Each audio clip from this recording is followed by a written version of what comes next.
All right, thanks for joining me here for part 2 of how to build wealth without all the risk. Again, I'm Justin Martin. I'm a wealth strategist here at Paradigm Life, and I'll be taking you through today the system with this perpetual wealth system, how to utilize this life insurance policy to more or less become your own bank.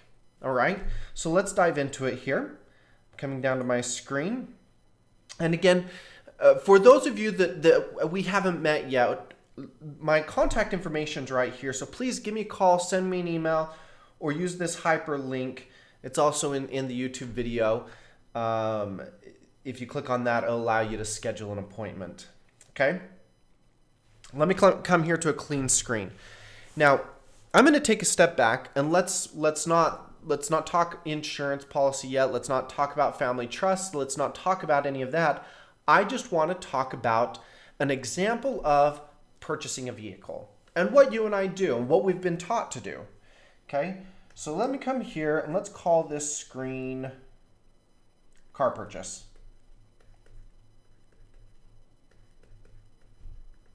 Okay, so I'm going to draw a line here on my screen, and this line is going to represent your bank account, your checking account, my checking account. All right, when you go to purchase a vehicle, you're taught that you go and you get a good job and you save up your money until you have enough money to make that purchase. So every month, every year, you're putting some money away until you get to this magical point in your checking account where you've got enough money and you say, all right, I'm ready to purchase that car. You write the check, you go out and you purchase that vehicle. And amazing, you've got this vehicle, you own it free and clear, it's your vehicle. But then you have to ask yourself, well, do I have a car payment? And on that vehicle, maybe not. But you know that in about 5 years down the road, you're going to be purchasing another vehicle, okay? So you start saving up money. We live within our means. You're saving up until you get to that point where you say, all right, it's time to trade in the old car and purchase a new car. You purchase that car and you write a check. And your checking account, again, is back down to that $0, but you own that new vehicle. Let's put $0 right there, okay? And this pattern continues, all right? You save up for whatever your purchases are, and then you write the check and you make that purchase, all right? Now, in the world that we live in, we know that saving up money to buy something isn't the only way to go about purchasing something. We know that we can also finance our purchases. All right, so if you wanted to go get a vehicle right now and you didn't have the money saved up, you can still finance it, okay? So you can go out and you can take a loan and then you can pay that back, make your car payments, right? You can go out and you can get a line of credit, you can get an auto loan, go to your bank account, etc., or your credit union, okay? And you can pay that back. So we're going to call this this is our financing side. All right, you can finance your purchases. Up top, this is our savings side. Okay. We know that with financing, you have an additional charge called interest. Okay, and that interest eats into a lot of our extra cash flow.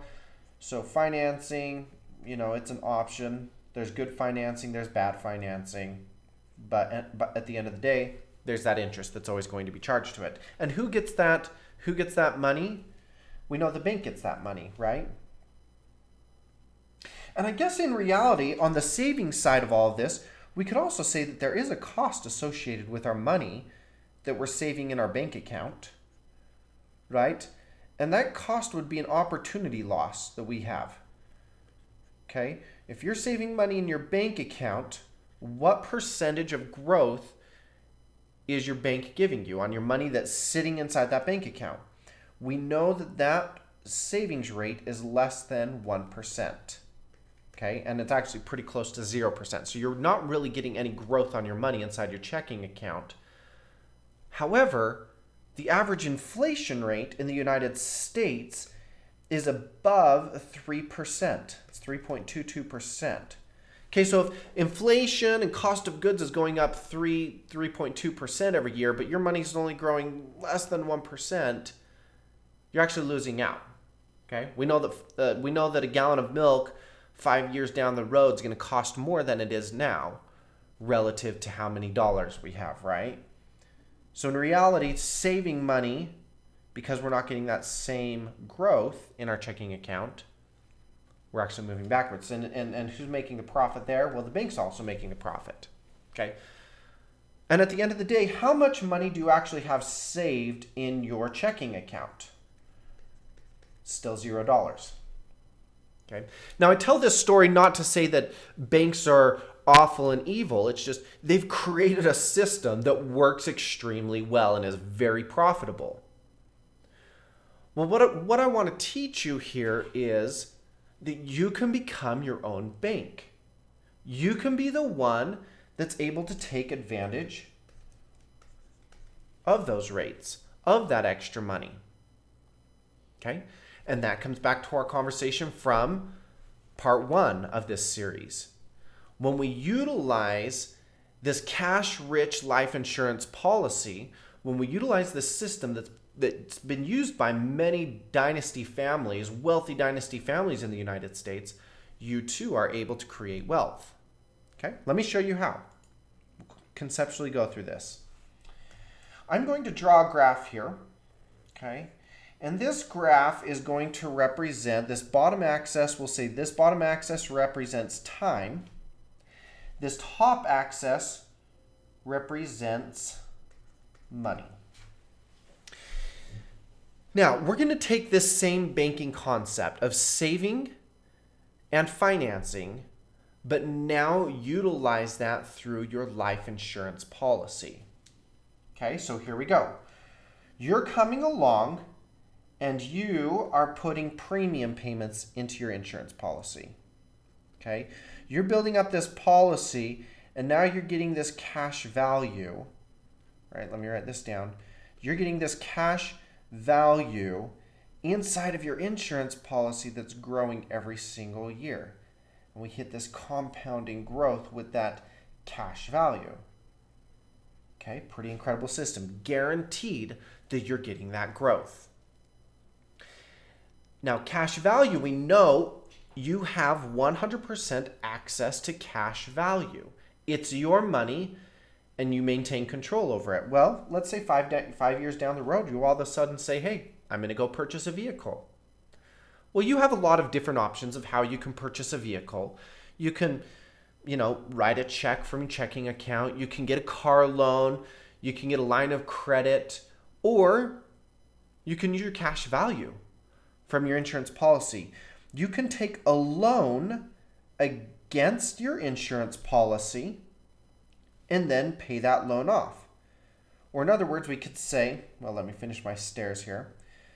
So we could say, okay, at this point in time on this timetable, let's say you've got your money sitting there. You've got that $10,000 sitting there and you're going to go purchase that vehicle.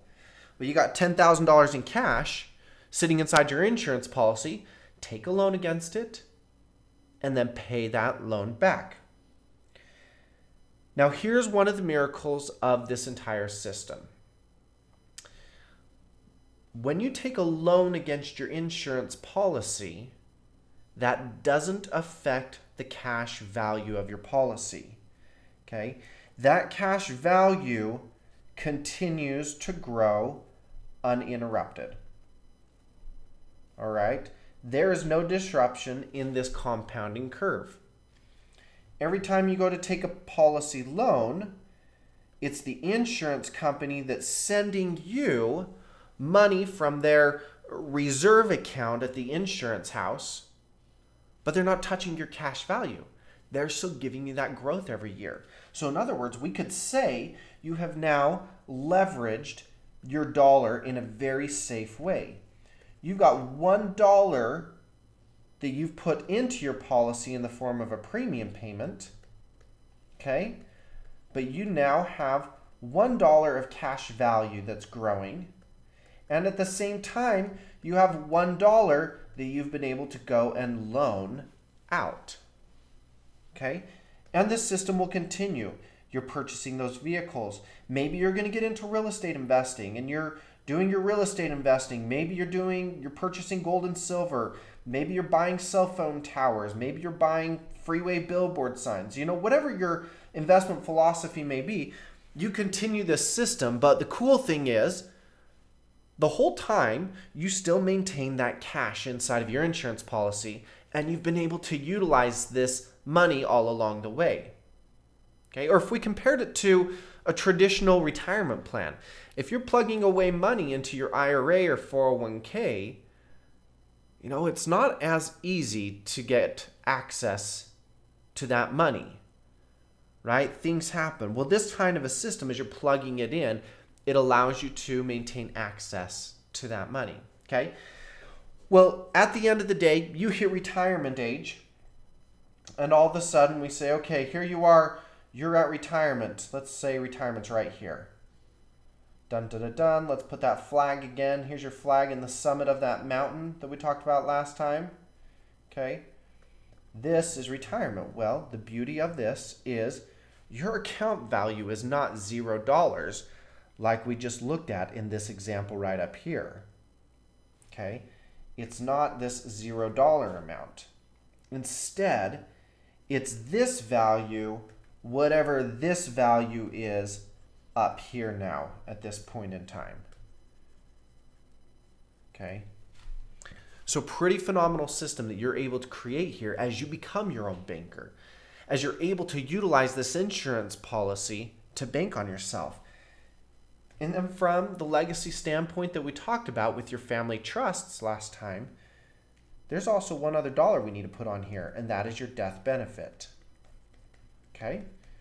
At the end, after you've passed on, well, now that death benefit passes on to the next generation, income tax free, to start funding the policies of the next generation.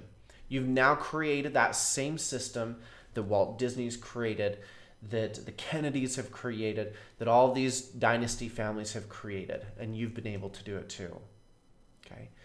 Now, in the next section that we're going to be talking about, we're now going to take this example, this car loan example, and we're going to put some numbers with it and say, well, how does that actually work out in my favor? Is it better to use your policy to purchase that vehicle? Is it better to just use cash that I've saved up? Is it better to finance it through the dealership or through the credit union? We'll take a look at those numbers, pull up some calculators.